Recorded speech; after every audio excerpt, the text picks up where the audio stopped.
Ruben, that was a great performance. Now, I could hear you. I was out on the turf course.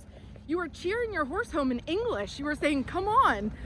But you speak Spanish. I heard you. No. So maybe your horse doesn't understand Spanish because he sure understood your English. You know, you need something you be aggressive, you know, because some horses like that.